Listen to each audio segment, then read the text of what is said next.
De los personajes de la antigüedad, de quien más tenemos información en la literatura universal, es la persona de David.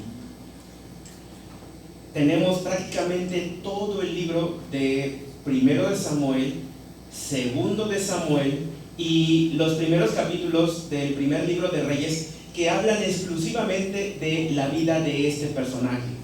Ningún otro de otra cultura hasta el día de hoy se tiene tanta información. Hay que diría, bueno, pero ¿qué hay de los griegos? Pero ellos son posteriores, sus escritos son siglos después de cuando se escribe la vida de David.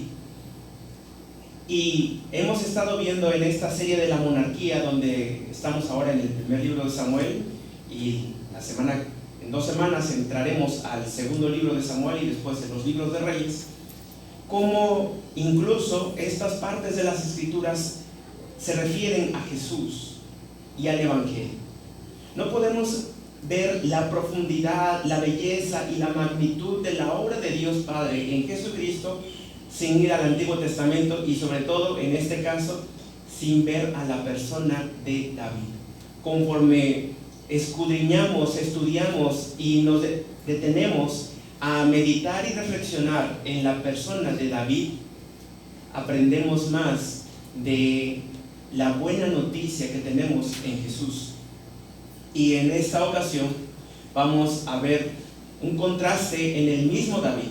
En algunos capítulos del primer libro de Samuel, claramente David es alguien que apunta y refleja a Jesús, es un tipo de Cristo.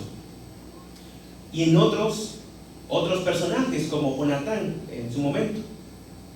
En el día de hoy veremos este contraste en donde David no tiene nada que ver con Jesús, y en donde en otra circunstancia sí.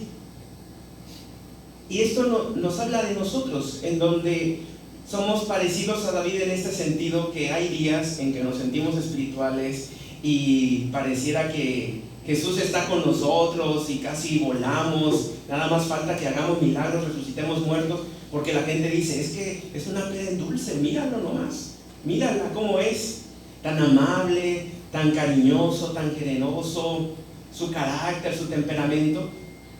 Pero otros quizás, aquellos que nos conocen dentro de casa o en los malos ratos, pues dicen, pues me parece diablo.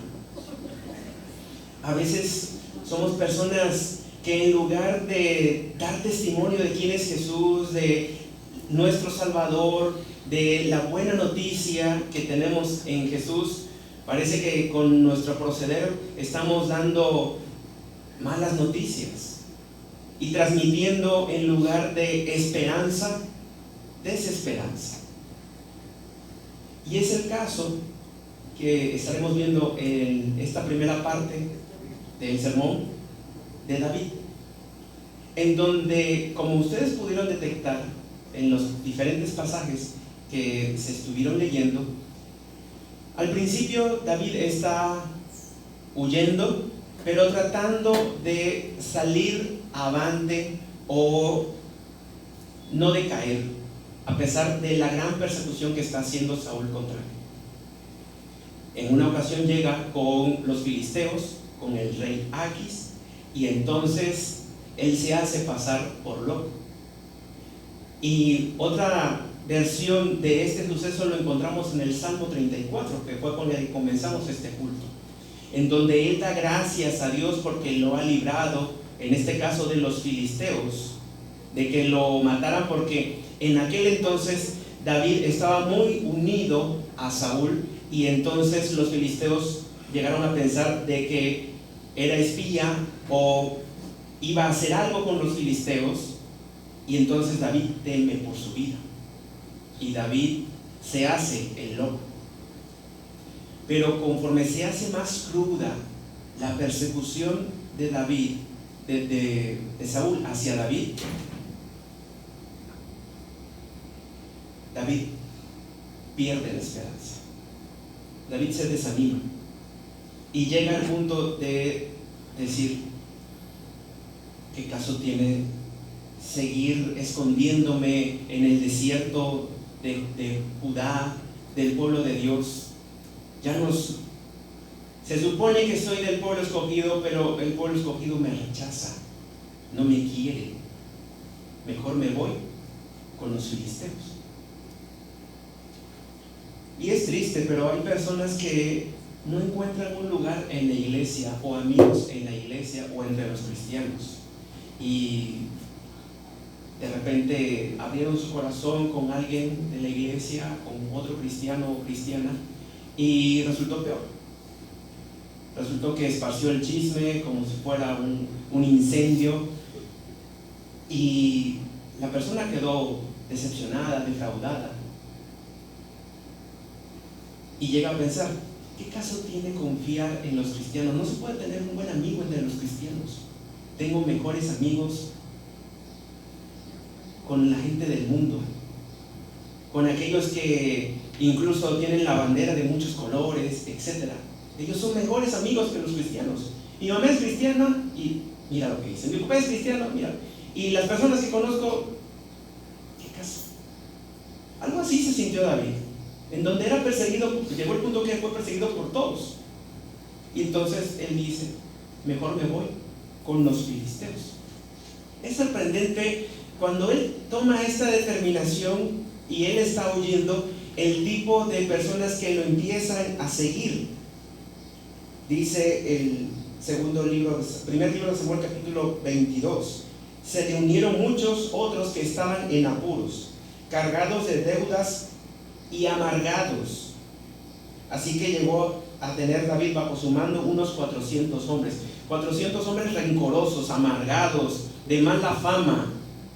Era un tipo Robin Hood, en donde pues los ladrones lo están siguiendo, la gente inconforme con el gobierno de Saúl, pero está inconforme y está amargada, no ha sabido perdonar. Y si no estuvieron el domingo pasado, ahí en las redes está el sermón del domingo pasado que habla del perdón. Que este tipo de gente lo empieza a seguir, y llega entonces David otra vez con Aquis, pero ahora ya no se hace el loco. Ahora ya es reconocido incluso dentro de los filisteos de que hubo una ruptura entre Saúl y David, que David es el malo de la película. Todos los de Judá odian a David, los de la tribu de Benjamín, etc. Y entonces David llega con su gente mala e incluso le pide una ciudad al rey Aquis, y se la da, sí, claro. Y él llega a ser, entre comillas, un aliado de los filisteos. Pero lo que hacía David era tratar de sobrevivir con las circunstancias en las que se encontraba.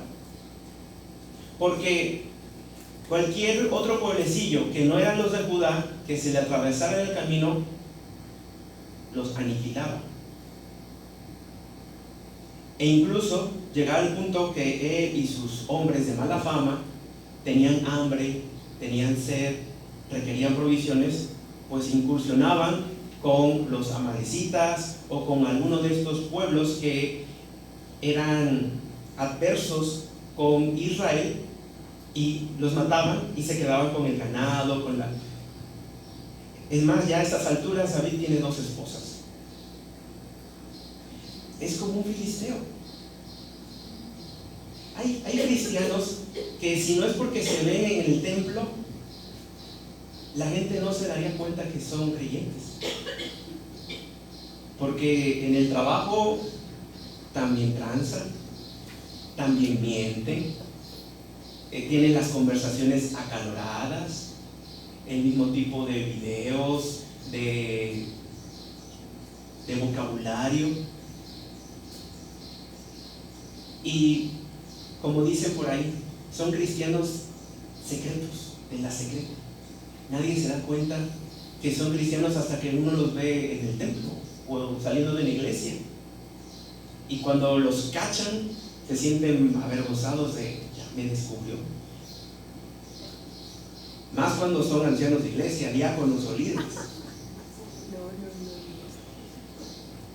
Pero ¿por qué llega David a este punto? Porque perdió la esperanza. ya no tiene sentido. Así que trato de sobrevivir.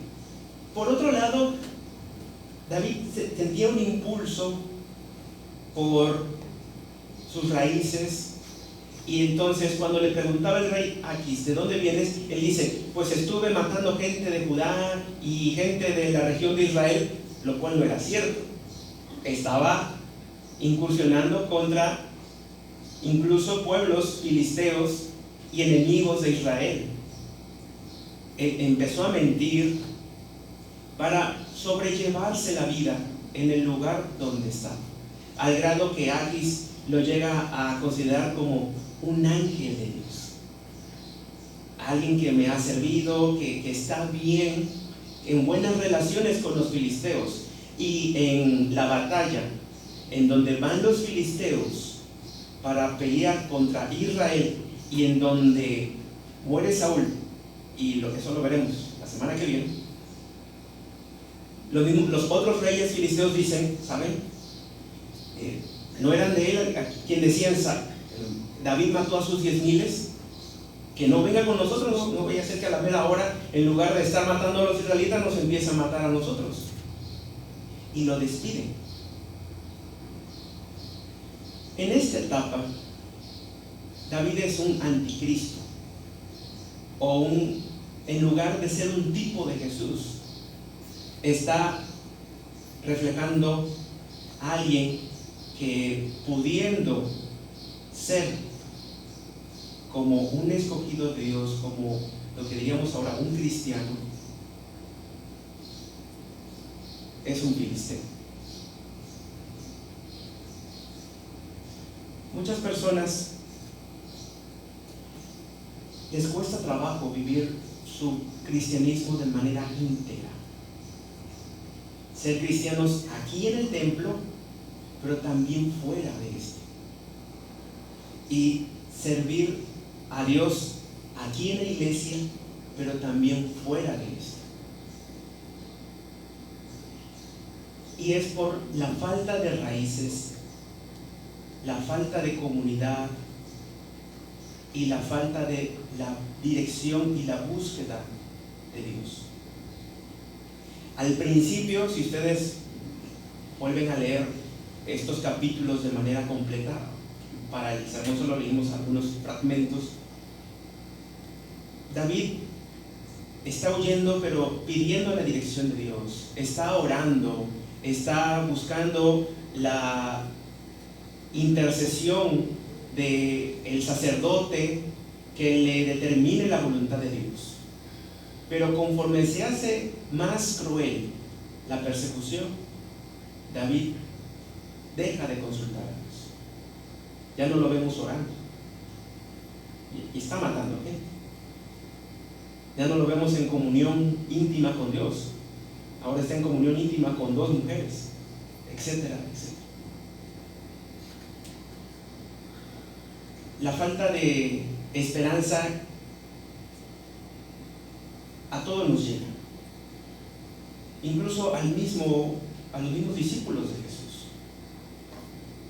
Cuando su gran maestro lo ven como es humillado, como es torturado, muere delante de ellos, aquel que hizo tantos milagros, que resucitó gente, que incluso quienes lo estaban crucificando le decían, a tantos salvó, ¿no puede salvarse a sí mismo?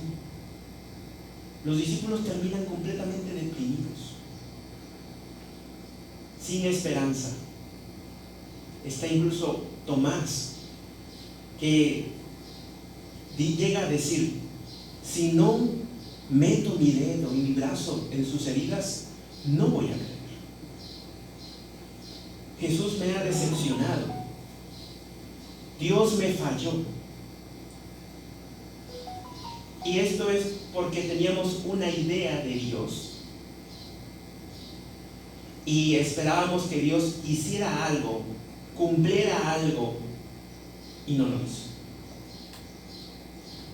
Dios tiene su plan y Él orienta todas las cosas conforme a su plan, no al nuestro. Y el problema es que cuando nosotros tenemos un plan distinto al de Dios y esperamos que Dios haga esto, pero Dios está haciendo esto otro, hay un punto de choque, o en donde simplemente Dios no responde la oración, y en donde, como dice el dicho, llueve sobre mojado, lo sentimos tupido, parece un incendio en sequía, y vamos de mal en peor.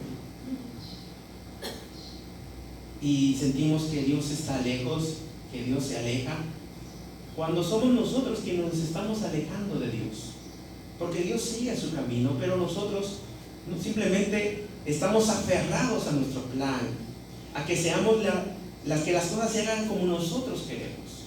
David había sido ungido, estaba destinado a ser el próximo rey, y en algún punto David llegó a sentir, pues, ¿dónde está el trono? ¿Dónde está la corona? Cada vez se sentía más lejos de esa posibilidad, al grado que dice: me voy con los filisteos. Pero Dios tenía un propósito en lo que estaba haciendo en esa persecución de Saúl, en lo que estaba pasando incluso en medio de los filisteos. Dios tenía un plan, y es que lo estaba forjando, lo estaba formando, lo estaba moldeando para que pudiera ser un mejor rey de lo que fue Saúl. Las pruebas, las tentaciones en las que caemos, las oraciones que no vemos contestadas, Dios las ha dispuesto para transformarnos, para moldear nuestro corazón y nuestro carácter, aunque sea doloroso. Incluso Dios usa la desesperanza para que en un momento tengamos esperanza. La desesperanza para trabajar en nosotros, porque a todos los que aman a Dios, todas las cosas les ayudan a bien, y esto es a los que conforme a su propósito son llamados para que lleguen a ser conforme a la imagen de su Hijo. Las cosas no son para que te vaya mejor, es para que llegues a ser como Cristo. En este sentido, como David es un tipo de Cristo, Dios estaba forjando la vida de David para que pudiese ser más como la de Cristo.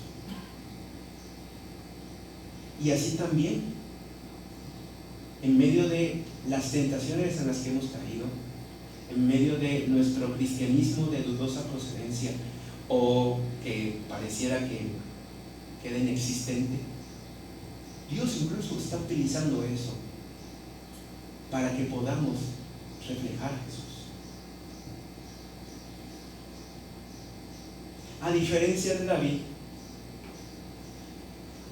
Jesús, en medio de toda la adversidad, Él se mantuvo firme a su llamado, porque Él tenía, como dice la carta a los Hebreos, puesto delante de sí el gozo de lo que implicaba ese plan que Dios tenía para él, en el cual estamos nosotros: nuestra adopción, nuestra salvación, nuestra sanidad. Pero hay de pruebas a pruebas, y en el capítulo 30 del primer libro de Samuel hay una prueba completamente desgarradora para David. Ellos ya vivían en Siclag, entre los filisteos, comportándose como un filisteo, y pareciera ser que todo le iba bien a David. Iba creciendo, prosperando, ya tenía casa, tenía posesiones, robadas por cierto, pero tenía posesiones, etc. Y Dios permite que se lo quiten todo. ¿Quiénes? Los amalecitas. ¿Recuerdan ese nombre? ¿Quiénes eran estos? Aquellos a quienes Dios le dijo a Saúl. Dios le dijo a Saúl: extermínalos. Yo voy a poner mi juicio sobre este pueblo a través de ti. Y tenemos a un Saúl diciendo, yo cumplí, yo obedecí, los maté a todos. Bueno, aquí están. No los mató, dejó muchos vivos. Y estos enemigos de Dios llegan y se llevan la gente y las posesiones y queman la ciudad.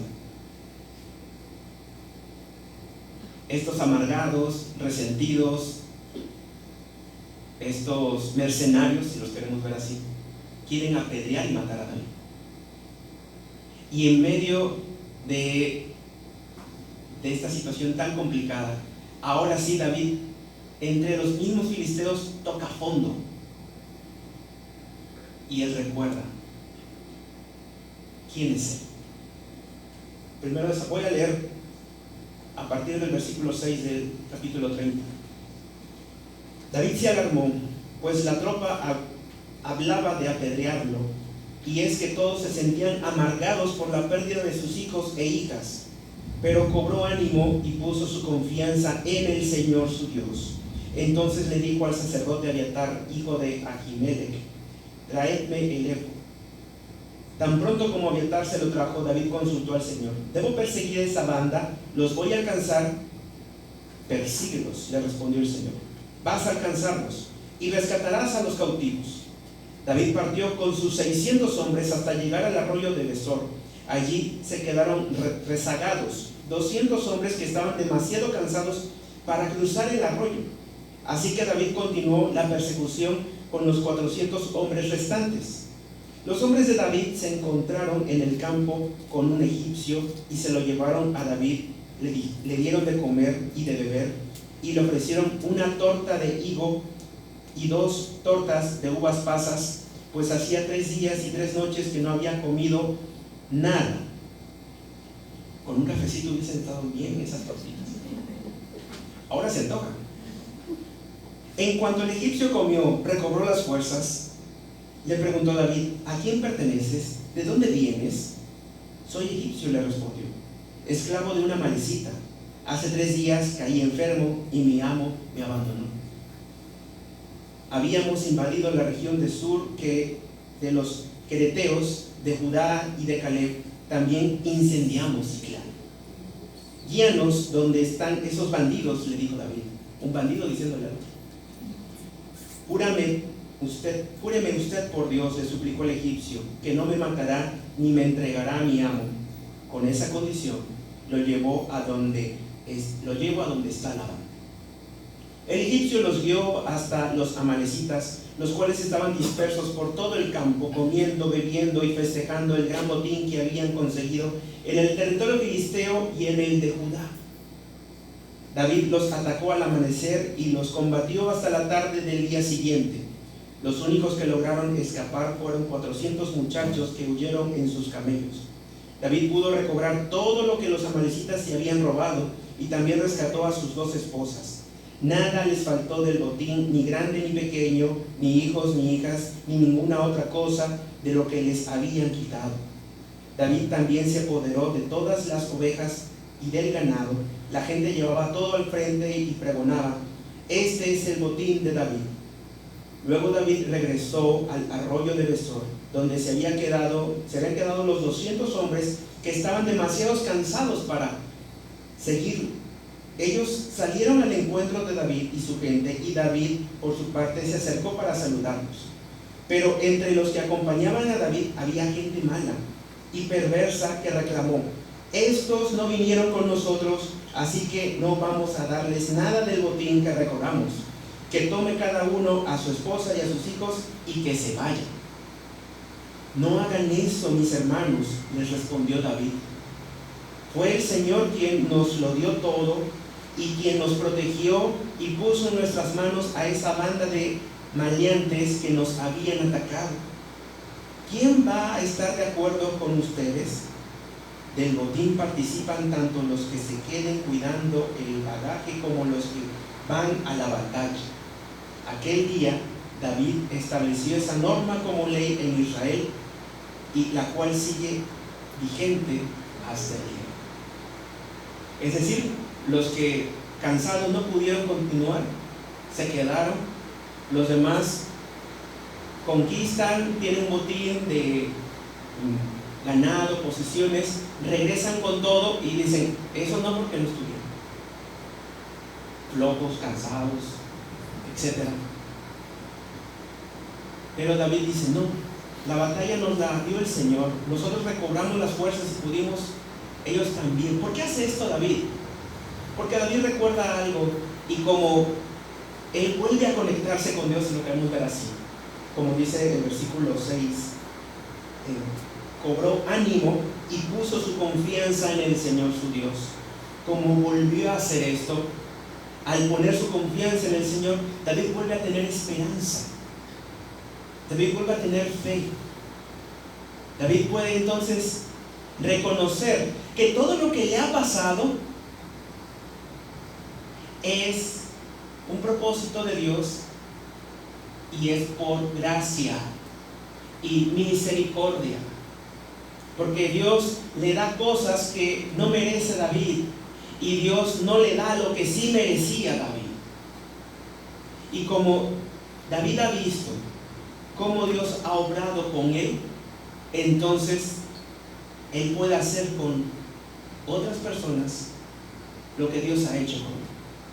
Lo decíamos la semana pasada. El principio del perdón no puede darse, o no podemos perdonar verdaderamente si no hemos sentido ese perdón profundo de Dios hacia nosotros en Cristo Jesús. Y aquí tenemos a un David con esperanza, con confianza en el Señor, mostrando misericordia y mostrando gracia. Tenemos a un David que ahora sí apunta a Jesús, el cual, en lugar de darnos lo que merecemos, nos ofrece su vida a cambio de la nuestra. ¿Cómo se dio esto? Porque David ora, consulta a Dios, pide la dirección de Dios. Y tenemos a Jesús, sobre todo en el Evangelio de Lucas, una y otra vez orando y pidiendo la dirección de Dios, incluso horas antes de su muerte, con gotas de sangre, diciendo que no se haga mi voluntad, sino que se haga la tuya. Tenemos a la palabra viva y encarnada modelándonos el camino. Y ahora nosotros estamos después de David, después de Jesús, y el camino debería ser más fácil para nosotros. ¿En qué sentido? En que, puestos los ojos en Jesús, el autor y consumador de la fe, podemos tener esperanza, podemos recobrar el ánimo, podemos confiar en el Señor y reconocer que por muy cruel que sea nuestra tribulación, la prueba, la tentación, Dios tiene un propósito para eso. Estamos en las manos de Dios. Él sabe lo que está haciendo. Y entre esas cosas que Él está haciendo nos está moldeando. Y nos está incluso preparando para que podamos creer en Él, si es que todavía no hemos dado ese paso de fe, de entregar completamente nuestra vida a Él. Lo ha permitido para que nuestro corazón pueda ser sanado, para que se quite y se desarraigue esa raíz de amargura, para que podamos ser misericordiosos, amorosos y mostrar gracia con las personas que nos rodean. Si Dios permite cosas de las cuales tú te lamentas porque te han dolido, porque han sido muy difíciles, porque sientes que ya no puedes, Dios incluso eso lo está utilizando, lo va a utilizar, porque Él está contigo. Jesús prometió que si creemos en Él y vivimos en Él, Él estará con nosotros hasta el fin del mundo. Él es Emmanuel, Dios con nosotros, Él estará siempre con nosotros. Y como dice el Salmo 23, aunque ande en valle de sombra de muerte, no temeré mal alguno, porque tú estarás conmigo.